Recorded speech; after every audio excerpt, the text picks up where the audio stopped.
Hello everyone. सो आज मैं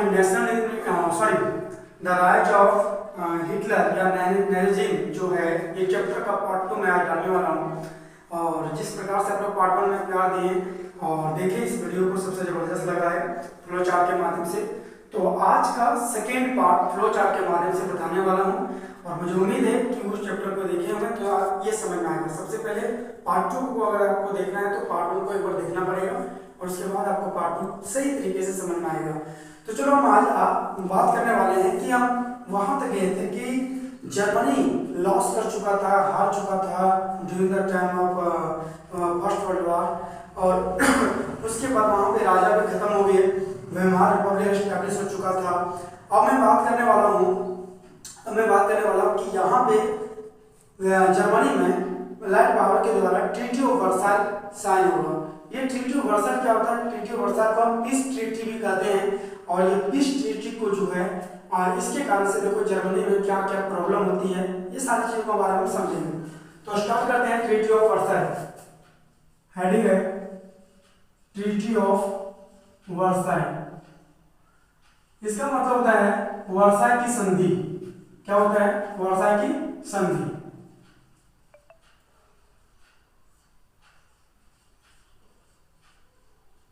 Versailles की संधि अगर आप इसमें देखेंगे तो सबसे पहले जो जर्मनी का है इसमें ट्रीटी ऑफ वर्साइल जब साइन होता है तो देखिएगा इसमें रीजन क्या क्या होगा, उसका आउटकम क्या क्या निकलेगा।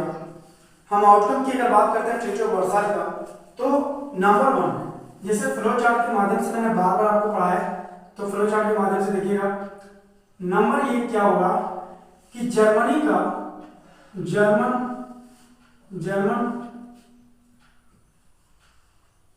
Territories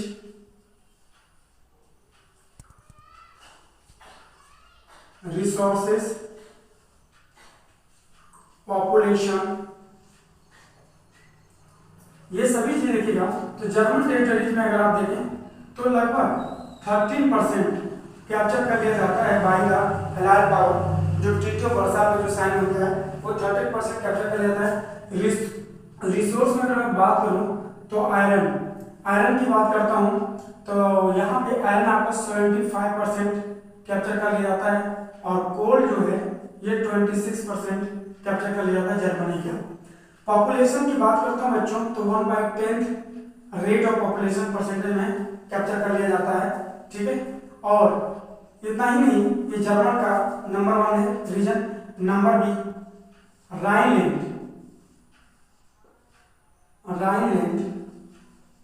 occupied by allied army. Allied army के द्वारा आप देखिएगा तो क्या होती है, राइनलैंड को कैप्चर कर लिया जाता है। बच्चों ये राइनलैंड जो है, ध्यान दीजिएगा, ये राइनलैंड जर्मनी का रिच रिसोर्स था। ध्यान दीजिए, रिच इन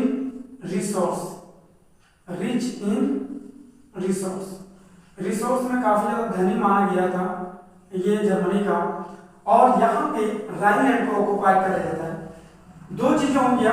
अभी तक देखें जर्मन का टेरिटरी 13%, रिसोर्सेज में आयरन 75%, कोल 26%, पॉपुलेशन 1/10 और राइनलैंड को ऑक्युपाई कर लिया था by the allied army.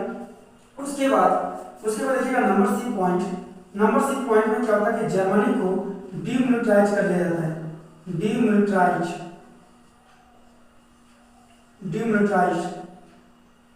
Of Germany को क्या कर लिया जाता है? डीमिलिटाराइज। दैट मीन्स हम यह कह सकते हैं, इसका मतलब ये होता है जर्मनी बिकेम वीक, कमजोर हो गया। बच्चों मुझे ये बताइए डीमिलिटाराइज का मतलब ये होता है कि आप आर्मी नहीं रख सकते, आपको आर्मी रखने की अनुमति अब नहीं होगा। ट्रीटी ऑफ वर्साइल में ये साइन हुआ था। और ट्रीटी ऑफ वर्साइल में 3 चीजें अभी देख लीजिए, ये हो चुका है। और नंबर डी अगर आप देखेंगे तो ये नंबर डी ये बताता है कि कंपनसेशन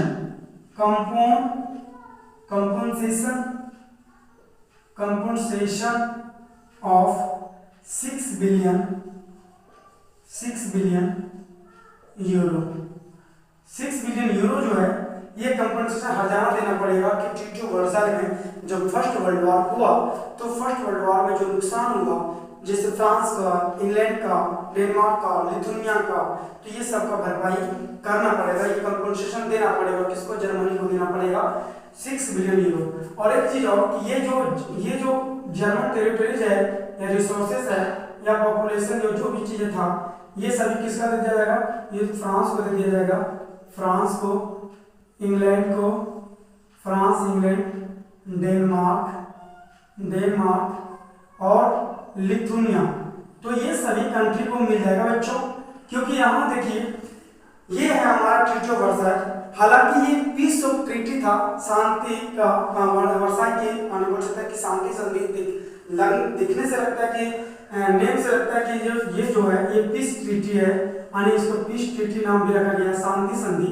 लेकिन यहाँ पे अगर आप देखेंगे तो एक प्रकार को प्रेशर दिया गया जर्मनी पर और इस तरीके का नतीजा निकला है। तो अगर पूछा जाएगा कि ट्रीटी ऑफ वर्साइल क्या था, तो इसको 4 फैक्टर में लिखना पड़ेगा कि जर्मनी टेरिटरी जो जर्मनी का केंद्र शासित था इसको कैप्चर कर लिया गया, बी में देखिए राइनलैंड को ऑक्युपाइड कर लिया गया, सी में डिमिलिटाराइज कर दिया था। डिमिलिटाराइज का मतलब ये होता है कि इसका पावर को कम कर देना, कमजोर कर देना, और साथ ही साथ कंपनसेशन ऑफ 6 बिलियन यूरो का हर्जाना लगा देना, उस पर जुर्माना लगा देना। तो ये आपका ट्रीटी ऑफ वर्साइल था। वास्तव में ट्रीटी ऑफ वर्साइल एक प्रकार का शांति संधि नहीं था बल्कि एक प्रेशर था। चलिए अब ये इसमें जो साइन किया था जर्मनी के कौन किए थे, तो वही किया था वेमार रिपब्लिक के जो लीडर थे जिनको सेलेक्ट किया गया था तो जो सेलेक्ट किया था वो एग्रीमेंट में साइन कर दिया था, और उसी का एग्रीमेंट में साइन करने से आगे का रिजल्ट देखिए क्या होता है। एक बार इसका स्क्रीनशॉट कर लीजिए। तो चलिए फिर हम बात करते हैं कि इसका रीजन क्या पड़ता है, देखते हैं।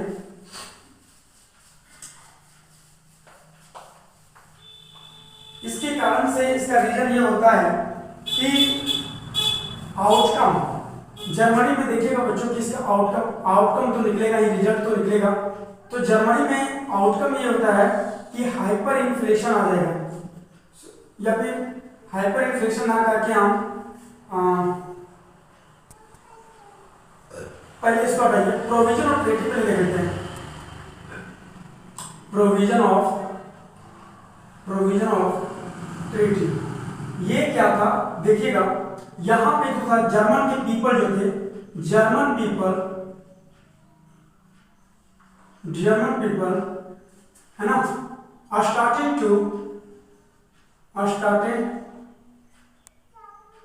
started to lose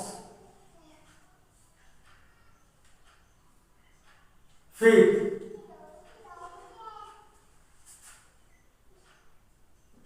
in Weimar Republic में अब इन लोगों का भरोसा धीरे धीरे खत्म होने लगा था। जो नेशनल असेंबली जो बना था वेमार रिपब्लिक में, जो नेशनल असेंबली बना था, ये भरोसा धीरे धीरे खत्म होने लगा था, क्योंकि ट्रीटी ऑफ वर्साइल लोगों को काफी ज्यादा क्षति और नुकसान पहुंचाया था। और इसके बाद देखिएगा वहां के जो वेमार रिपब्लिक के जो लीडर थे वो लोग क्या कहेंगे, दे डिसाइडेड टू कॉल ऐसा बोलेंगे, they decided to call criminal number, क्या बोलने लगे, क्रिमिनल नंबर के नाम से बोलने लगे। सर क्रिमिनल नंबर क्यों बोलने लगे, किनको बोलने लगे, तो ध्यान दीजिएगा ये वेमार रिपब्लिक के लीडर को बोलने लगा। वेमार रिपब्लिक का लीडर जो साइन किया था ट्रीटी ऑफ वर्साइल में, उनको क्रिमिनल नंबर के नाम से जाना जाने लगा। क्रिमिनल नंबर क्योंकि ये बात नवंबर की बात है, ये कब साइन किया गया था ट्रीटी ऑफ वर्साइल, तो नवंबर 1918 में साइन किया गया था। तो नवंबर में 1918 में जब साइन किया गया था, इसीलिए उस लीडर को क्रिमिनल नंबर के नाम से जाना जाने लगा। और जितने भी पीपल थे जर्मनी के, सभी को कहीं ना कहीं वेमार रिपब्लिक से एग्री होना स्टार्ट हो गया था, गुस्सा होना, आक्रोश उन लोगों का बहुत ज्यादा बढ़ता चला जा रहा था वेमार रिपब्लिक में। और धीरे धीरे उन लोगों का जो भरोसा था वो धीरे धीरे खत्म होने लगा था कि वेमार रिपब्लिक हम लोगों के लिए कोई वैसा अच्छा काम नहीं करेगा जिस हम तो देखिए, तो यहाँ पे नवंबर क्रिमिनल की बात जो मैंने बताया, क्रिमिनल नंबर क्या था कि जो वेमार रिपब्लिक लीडर में है ना, जो नवंबर में साइन किया था, इसके कारण से उसका क्रिमिनल नंबर के नाम से जाना जाने लगा। चलिए हम आगे बात करते हैं फिर आगे। प्रोविजन ट्रीटी के बाद आप देखेंगे तो जर्मनी में बहुत ज़्यादा हाइपर इन्फ्लेशन आ जाता है। हाइपर इन्फ्लेशन, अभी ठीक है, हाइपर इन्फ्लेशन का मतलब ये होता है कि जब इतना ज़्यादा उसके साथ कंपोजिशन लिया गया और बहुत ज़्यादा प्रॉब्लम उसके साथ किया गया during the time of treaty Versailles, तो देखिए हाइपर इन्फ्लेशन आ जाएगा। और हाइपर इन्फ्लेशन में देखिएगा कब आता है, इन 1923, ये आता है 1923। तो ये हम कल स्टार्ट करेंगे और आज के लिए आप लोग का इतना ही रहेगा। फिर छोटे छोटे वीडियो कंटेंट रहेंगे ताकि आपको समझ में आएगा एक एक टॉपिक और डिटेल में से आप समझ सकें। और अगर मेरा वीडियो पसंद आए तो फिर हम पार्ट 3 एकदम ज़बरदस्त तरीके से लेके आएंगे और फिर इसको एक्सप्लेन करेंगे।